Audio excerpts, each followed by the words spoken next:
எனக்கு கொடுக்கப்பட்ட வார்த்தை இரண்டாவது வார்த்தை ரட்சிப்பு. வாசிக்கலாம். லூக்கா 23ஆம் அதிகாரம் 43ஆம் வசனம்.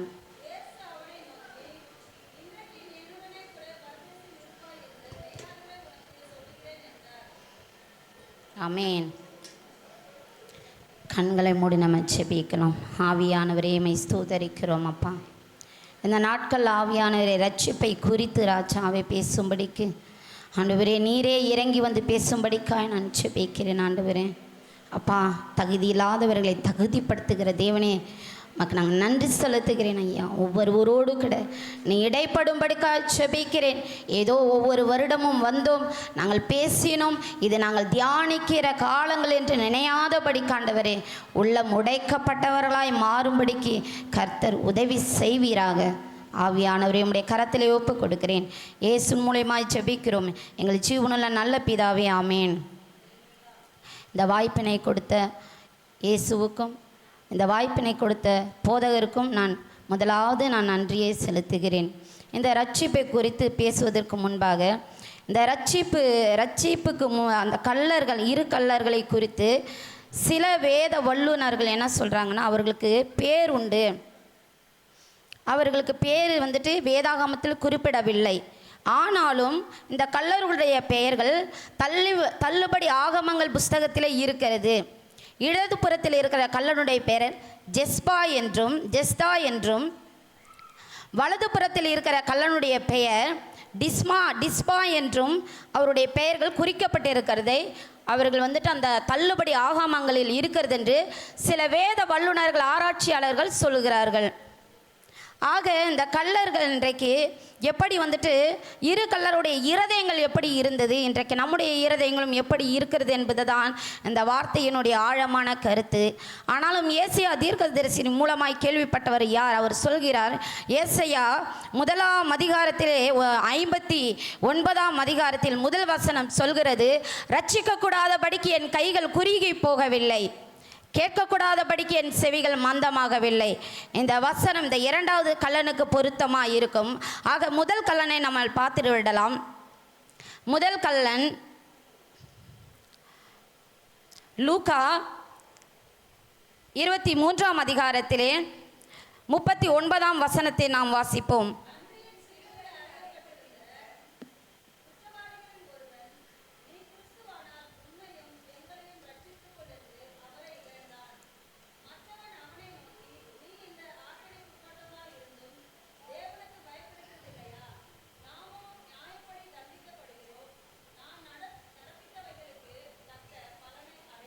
ஆமேன்,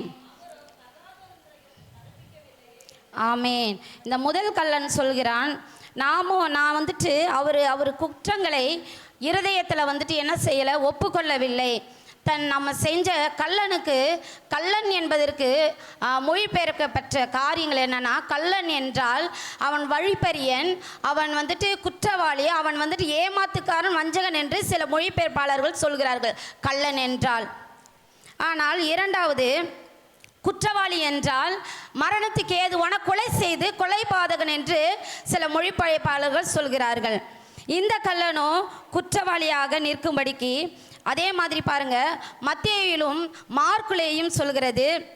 மத்தேயு மார்க்குல மத்தேயு 27:38 வாசிக்க வேண்டாம், இரு கள்ளர்களுமே தேவனை இகழ்ந்தார்கள் என்றும், மார்க்கில் 15:27 இரு கள்ளர்களும் இகழ்ந்தார்கள் என்று இந்த 2 வசனமும் அங்கே சொல்லப்படுகிறது.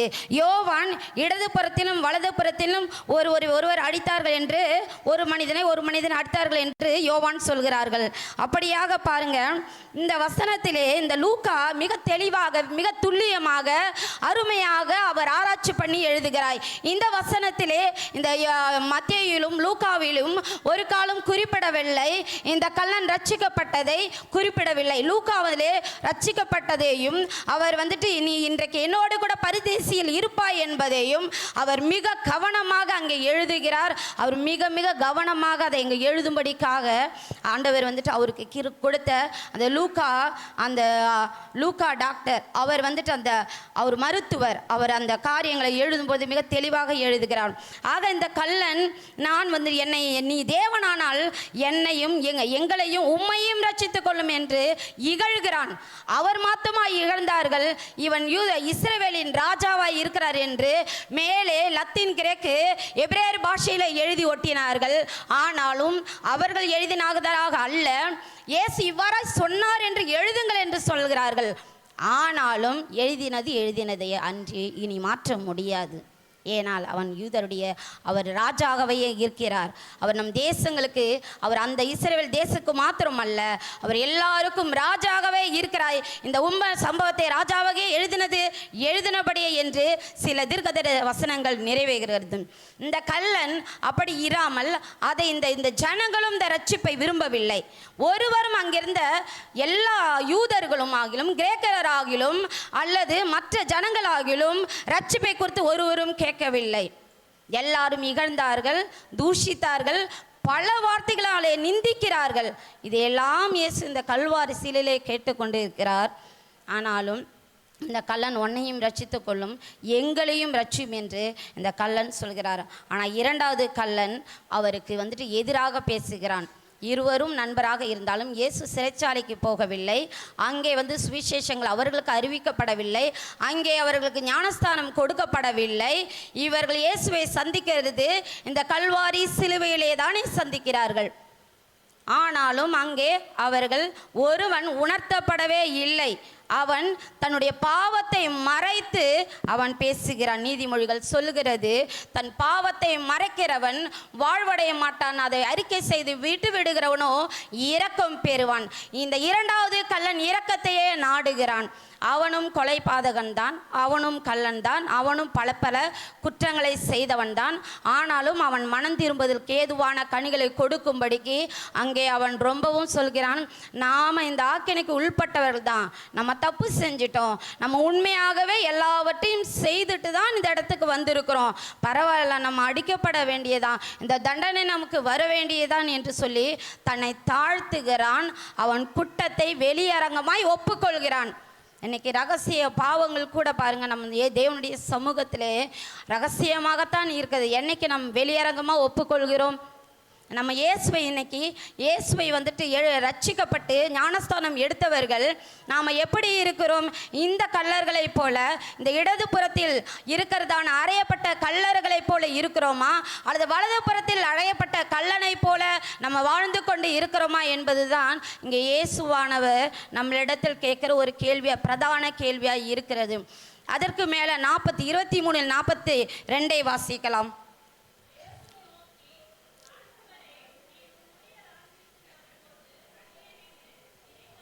ஆமேன். போதும் ஆண்டவரே, உம்முடைய ராஜ்யத்தில் வரும்போது அடியேனை நினைந்தருளும்.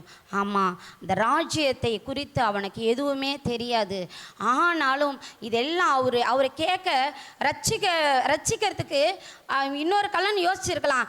இவர் சிலுவையில் அறையப்பட்டு இருக்கும்போது நம்ம போய் இவர்கிட்ட ரட்சிப்பை கேட்க முடியுமா அப்படின்னு கூட அந்த இருதயத்தில் நினைத்திருக்கலாம். ஆனால் மற்றொரு கள்ளன், உம்முடைய ராஜ்யத்தில் வரும்போது ஆவியானவரே என்னை நினைந்தருளுங்க. ஆண்டவரே, இங்கே தேவன் என்று சொல்கிறார், அவர் ஆண்டவர் என்றும் சொல்கிறார். உன்னுடைய ராஜ்யத்தில் வரும்பொழுது எங்கள் நினைச்சுக்கோங்கப்பா அப்படி சொல்லி தன்னுடைய உள்ளத்தை அந்த இடத்துல உடைக்கப்பட்டவனாய் அந்த கல்வாரி சிலுவையிலே அவன் உடைக்கப்பட்டவனாய் தேவனிடத்தில் கெஞ்சி மன்றாடுகிறான். ஆனாலும் ஏசையா வசனம் இவ்வாறாய் சொல்கிறது, ரட்சிக்கக்கூடாதபடிக்கு என் கைகள் குறுகி போகவில்லை, கேட்கக்கூடாதபடிக்கு என் செவிகள் மந்தமாகவில்லை. அவர் அந்த இடத்துல ரட்சிக்கக்கூடாதபடிக்கு அவர் கையை முடக்கவில்லை.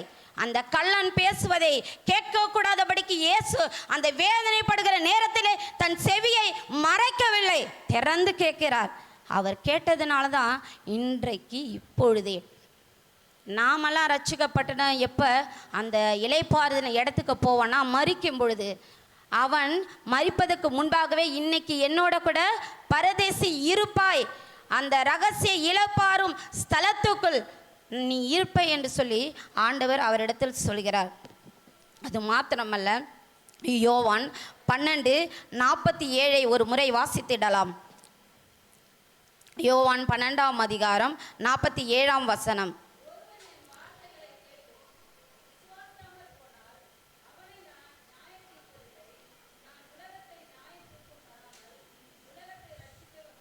ஆமேன். இங்கே இயேசு சொல்கிறாரு, நான் வந்துட்டு ஒருவன் என்னை விசுவாசிக்காமல் என்னுடைய வார்த்தைகளை கேட்டு விசுவாசிக்கலன்னா அவங்களுக்கு என்ன செய்ய மாட்டாராம்? நியாயம் தீர்க்க மாட்டாராம். அவர் அது மாறாக என்ன செய்கிறார்?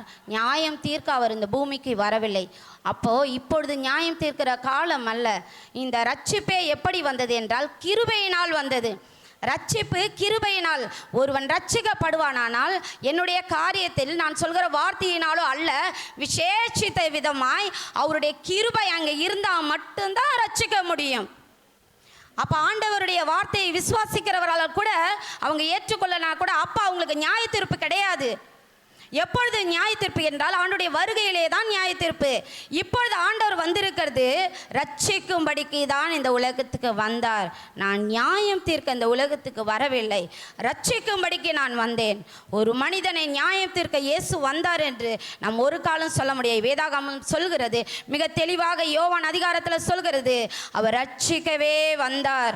அவர் ரட்சிக்கிறது மாத்திரம்தான் அவருடைய நோக்கம். இந்த கல்வாரி சிலுவையிலே அப்படி தான் ஆவியானவர் மிகவும் வியாகுலப்பட்டு எல்லாரையும் ரட்சிக்கணும்னு தான் அவர் மிகவும் ஆசைப்பட்டார். ஆனாலும் அவர்கள் அந்த ரட்சிப்பை ஏற்றுக்கொள்ள மனதில்லாது இருந்தார்கள். அவர்கள் அந்த ரட்சிப்பை ஒரு காலம் விரும்பவில்லை. அவர்கள் கண்களுக்கு தோன்றியதெல்லாம் அவரை இகழ வேண்டும், அவரை இரவு முழுவதும் அதிகாலை முழுவதும் அவர் இங்கும் அங்கும் அலகழிக்கப்பட்டு அநேகரால் நிந்திக்கப்பட்டு அவமானப்பட்டு வஸ்திரங்களால் அவருடைய வஸ்திரங்கள் கிழிக்கப்பட்டு அவர் சிலுவையை அறையப்பட்டு அப்படியெல்லாம் அவரை செய்ய வேண்டும் என்று இந்த ஜனங்களுடைய இருதயம் அவ்வளோ கிறுக்கும் கேடு உள்ளதும் இருந்தது. என் அப்பன் இயேசு எம்பெருமான் ரட்சிப்பதற்காகவே இந்த உலகத்துக்கு வந்தார். ஆனாலும் இந்த கல்லனை குறித்த காரியங்கள், இந்த ரட்சிப்பு குறித்து என் கடையில் வருந்தபோது ஒரு பக்கம் எனக்கு சந்தோஷம், ஒரு பக்கம் எனக்கு கண்ணீர். ஏனென்றால் அந்த 40 நாளளவும் இந்த கல்லை எப்படி கேட்டான், ஆண்டவரே உன்னையும் என்னையும் ரட்சித்துக் கொள்ளும் என்று நான் கேட்டேன். அப்பா, எதுக்கு இந்த வேதனை, எதுக்கு இந்த பாடுகள், எதற்கு இந்த உபத்திரவங்கள்? நான் நியாயமா இல்லையா, நீதியா நடக்கவில்லையா, ஆண்டவரே உமக்கு பயந்து நடக்கவில்லையா, எதற்கு இந்த வறுமைகள் என்று சொல்லி 40 நாளும் நான் மிகுந்த வேதனைப்பட்டேன். ஆனாலுமே இப்போ எனக்கு மாத்திரம் தெரியும். நான் கேட்டேன், ஐயா எதுக்கு இந்த பாடுகள் ஐயா என்று கேட்டேன். நீ இப்போதானே வந்துட்டு இதை கண்டுபிடித்த, நான் முன்னமே இதை குறித்து தெரிந்து கொண்டேன் மகளே என்று சொன்னார். இந்த கல்லர் படிக்கும்பொழுது தான் எனக்கு தெரியுது, நான் இந்த கல்லனை போல, இடதுபுறத்தில் இருக்கிற கல்லனை போல இருக்கிறேன். அவன் ஒப்புக்கொள்ளவே இல்லை, நான் பாவி என்பதை நான் ஒப்புக்கொள்ளவில்லை, அதனால் இந்த கல்லனை போல இருந்து விட்டேனேன் என்று சொல்லி இந்த வார்த்தைகளை படிக்கும் பொழுது நான் மிகுந்த வேதனைப்பட்டேன். என் பாவத்தை நான் உணரவில்லை, என் அக்கிரமத்தை நான் உணரவில்லை, என்னுடைய காரியங்கள் எவ்வளோ கர்த்தருக்கு முன்னாடி அசூசியமாக இருக்குது என்பதை நான் உணரவில்லை. நான் உணர்ந்ததெல்லாம், நான் கேட்ட கேள்வியெல்லாம், எதுக்கு இந்த பாடு, எதுக்கு இந்த உபத்திரவம், நான் உமக்கு முன்பாக உத்தமமாக நடக்கவில்லையா ஆண்டவர் என்று கேட்ட அந்த வார்த்தைகள் மட்டும் என் கண்களுக்கு முன்பாக வந்து போயிட்டு, ஆண்டவரே நான் பாவியிலும் பாவி, பிரதான பாவி ஆண்டவரே, ஆனால் என்னையும் ரட்சிக்க நீங்கள் வந்தீரல்லவா. எவ்வளோ பேர் ரட்சிப்படையாமல் இந்த உலகத்திலே இருக்கிறார்களே, நீங்கள் கொடுத்த ரட்சிப்பை நான் கொஞ்சம் கூட யோசிக்கல, கொஞ்சம் கூட நினச்சி பார்க்கல. ஒரு உளையான சேற்றில் நான் கடந்தேன், ஒருவராலும் காணப்படாத இடத்தில் கடந்தேன். இன்றைக்கு என்னை ரட்சித்து ஒரு கண்மலை மேல் கட்டப்பட்ட பட்டணத்தை போல வைத்திருக்கிறீரே, இதை நான் மறந்துட்டேன். என்னுடைய இந்த சுயநீதியை என் தேடி உம்மிடத்தில் பேசினது தவறுதான் ஆண்டவரே. இந்த கல்லனை மன்னித்தது போல என்னையும் மன்னிங்கப்பா என்று சொல்லி எனக்குள்ளே மிகுந்த தெளிவை கொடுத்தது இந்த வார்த்தை. அதுதான் எனக்கு இந்த வருத்தத்தின் கண்ணீரும் ஆனந்தத்தின் கண்ணீரும். இந்த ரட்சிப்பின் வார்த்தைகளை குறித்து பேசுவதற்கு மிகவும் நான் மகிழ்ச்சி அடைகிறேன். ஏனென்றால் இயேசு ரட்சிக்க, இந்த ஜனங்களுக்காக, இந்த மனுக்குலத்துக்காக, இவர்கள் எல்லாரும் ரட்சிக்கும்படிக்காக, பாவிகளை ரட்சிக்கவே, பாவிகள் மனம் திரும்பும் படிக்காகவே தான் இந்த உலகத்திலே தேவகுமாரன் வந்தார். அல்ல நீதிமானுக்காக, அல்ல அதிகாரிகளுக்காக, அல்ல ஐஸ்வர்யங்களுக்காக அவர் வரவே இல்லை. அவர் பாவிகளுக்காக மாத்திரம்தான் அவர் வந்தார். இந்த பாவிகளை ரட்சிக்க வேண்டும், இந்த பாவிகளை மனம் திரும்ப வைக்க வேண்டும் என்பது அவருடைய நோக்கமாக இருந்ததினாலே அதை பாக்கியம் பெற்றவன் இந்த இடதுபுறத்தில் இருக்க கல்லன் தான் அதில் அதிர்ஷ்டசாலி என்று நான் சொல்வேன். அதிர்ஷ்டசாலி என்று நான் சொல்லுவேன். எத்தனையோ பேர் இருந்தும் அந்த ரட்சிப்பவர்கள் விரும்பவில்லை. இந்த கள்ளன் ஆண்டவரே உம்முடைய ராஜ்யத்தில் வரும்பொழுது என்னை கொஞ்சம் நினச்சிக்கோங்கப்பா, நீ என்ன இப்போ என்னுடைய ராஜ்யம் வரும்போது உண்மை நினைக்கிறது என்ன, இன்னைக்கே என்னோடு கூட பரதேசியில் இருப்பாய் என்று என் இயேசு அன்பை வெளிப்படுத்தின என் இயேசுவை போல ஒருவர் இந்த உலகத்தில் இருக்க முடியுமா? இன்னைக்கு நாமும் எந்த சூழ்நிலையில் ரட்சிக்கப்பட்டோம் என்பதை தன்னைத்தானே ஒருத்தவன் நிதானித்து அறிந்தால் அவனே நியாயம் தீர்க்கப்படுவான். இங்கே இந்த கள்ளன் தன்னைத்தானே நிதானித்து அறிகிறான். நிதானம் வேண்டும், பேசுவதிலே ஒரு நிதானம் வேண்டும். நம்ம ஆண்டவரிடத்தில் பேசும்பொழுது ஒரு நிதானம் வேண்டும். நம்ம என்ன கேட்குறோன்னு சொல்வது நிதானம் வேண்டும். அதை என் கர்த்தர் எனக்கு இந்த நாட்கள் எனக்கு கொடுத்தார். இந்த கள்ளன் நிதானித்தான். நம்ம என்ன பேசுகிறோம், இவரை குறித்து இத்தனை பேர் இவ்வளோ பேர் கேள்விப்படுகிறதுனால இவர் தேவன் தான் என்று என்னை நினைந்தர்கள் அப்பா உம்முடைய ராஜ்யத்தில் வரும்போது என்னை நினச்சிக்கோங்கப்பா என்று சொல்லி தன்னை நிதானித்து அறிந்து தனக்குள் நியாயம் தீர்த்து கொண்டபடியினாலே இயேசு உடனே என்னோடு கூட இன்றைக்கு பரதேசியில் இருப்பா என்று சொல்லி ஆண்டவர் ஒரு உறுதியான ஒரு வாக்குறுதியை கொடுக்கிறார். வாக்குறுதியை கொடுத்தது மாத்திரமல்ல, அவர் வாக்கு தத்தங்களை நிறைவேற்றுகிற தேவனாய் இருக்கிறார். நாமும் எந்த இடத்தில் ரட்சிக்கப்பட்டோம், எந்த நிலைமையில் ரட்சிக்கப்பட்டோம் என்று நினைத்தால் இந்த நிலைமைக்கு வந்ததுக்கு அப்புறம் அந்த நிலைமை குறித்து மேன்மை பாராட்டுமே தவிர இனி வருகிற மகிமை, இனி வருகிற காரியங்களை குறித்து ஒரு நாள் தூஷணமாய் தேவனை ஒரு காலம் பேச மாட்டோம். நாம் ரட்சிப்பை நாம் இன்னுமே யோசிக்காமலும் சிந்திக்காமலும் இருந்ததுனால ரட்சித்து கொஞ்சம் உயர்த்திட்ட உடனே நம்ம எந்த இடத்துலேருந்து வந்தோம் என்பதை நம்ம மறந்துட்டு நம்மளுடைய நீதியை கர்த்தருக்கு முன்னாடி இருக்கிற நீதியை குறித்து ஈக்குவலாக வைக்கிறதுக்காக நம்ம முன்னெடுக்கிறோம். ஆனால் அவருடைய நீதி விலையேற பெற்றது. அவர் மனிதன் பார்க்கிற பிரகாரமாய் அவர் பார்ப்பதில்லை.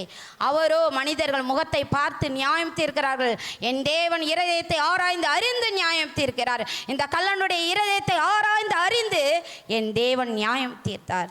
இன்றைக்கு என்னோடு கூட பரதேசியில் வருவாய் என்று எனக்கு நாமும் ஒவ்வொரு நாளும் கர்த்தருடைய சமூகத்தில் நின்று கொண்டு ஆவியானவரே என்னை ரட்சித்ததுக்காக நன்றி, என்னை ரட்சித்தீரல்லவா, இந்த ரட்சிப்பை இந்த உலகம் முழுவதும் எடுத்துக்கொண்டு போக செல்கிறதுக்காக என்னை ரட்சித்த இந்த வார்த்தையை உணர்ந்து இந்த வேலையை நான் செய்யும்படிக்கு உம்முடைய கிருபை தாரும் என்று கேட்போம் இந்த நாட்களிலே. அதுதான் இந்த 7 வார்த்தைகள். ஒவ்வொரு வருடமும் நம்ம இது ஒரு சடங்காச்சாரமாய் அல்ல, ஒவ்வொரு வருடமும் இது புதிதாக்கப்படுகிறது. ஒவ்வொரு வருடமும் இந்த வார்த்தையை எடுத்துக்கொண்டு பேசும்பொழுது ஒவ்வொருவரையும் வித்தியாசமாக ஆவியானவர் பயன்படுத்துகிறார். அப்போ இதில் உள்ள பொருட்கள் எவ்வளோ இன்னும் அதிகமாக இருக்கிறது என்று நம்ம உணர்ந்து கொண்டால், தேவ பிள்ளைகளே, தேவ மனிதர்களே, என் அன்பு சகோதர சகோதரிகளே, நாம் உணர்ந்து கொண்டால் நாமே நியாயம் தீர்த்து கொள்வோம், நாம் ரட்சிக்கப்படுவோம். இப்போது பெற்றது ரட்சிப்பல்ல, முடிவு பரியந்தம் தன் ரட்சிப்பை காத்துக்கொள்கிறவனே ரட்சிக்கப்படுவான். இடையிலே அதை இழந்து போவோம், ஆனால் அது இழந்து போனதே அவ்வளவு தான், திரும்பவுமாக ரட்சிக்கப்பட முடியாது. அப்போ நாமே நிதானித்து அறிந்து கொள்வோம், நம் ரட்சிப்பை காத்து கொண்டு இருக்கிறோமா, நம் வச்சிருந்த ரட்சிப்பின் வஸ்திரத்தை நம்ம எப்பொழுதும் உடுத்தி கொண்டு இருக்கிறோமா, அப்படி என்று நம்மை கொஞ்சம் நிதானித்து அறிந்து தேவனோடு எப்போதும் பேசிக்கொண்டே இருப்போமானால் நாமே நியாயம் தீர்க்கப்படுவோம். நாம் இன்னும் உயர்ந்த இடத்துக்கு போவோம். இன்னும் பற்பல காரியங்களை செய்ய கர்த்தர் பயன்படுத்துவார். கர்த்தரே பயன்படுத்துவார். நீ எழுந்து பறக்கவே வேண்டாம், உன் சிறகுகளை விரித்து பறக்கும்படிக்கு அவருடைய சிறகை நமக்கு கொடுத்திருக்கிறார். நாம் பொறுத்திருந்து கர்த்தருடைய சமூகத்தில் காத்திருந்து நம்மளுடைய ரட்சிப்பின் வஸ்திரத்தை இழந்து போகாதபடி காத்திருக்கும் பொழுதுதான் நீ பறக்க முடியும் என்பதை மறந்து விடாதே. கர்த்தர் இந்த வார்த்தைகள் கொடுத்த தயவுக்காக நான் நன்றி செலுத்துகிறேன். கர்த்தர் தாமே ஆசீர்வதிப்பாராக. நம் கண்களை மூடி ஜெபிக்கலாம். என் ஆவியானவரே உம்மை ஸ்தோத்திரிக்கிறோம். அன்று கல்வாரி சிலுவையில் நீ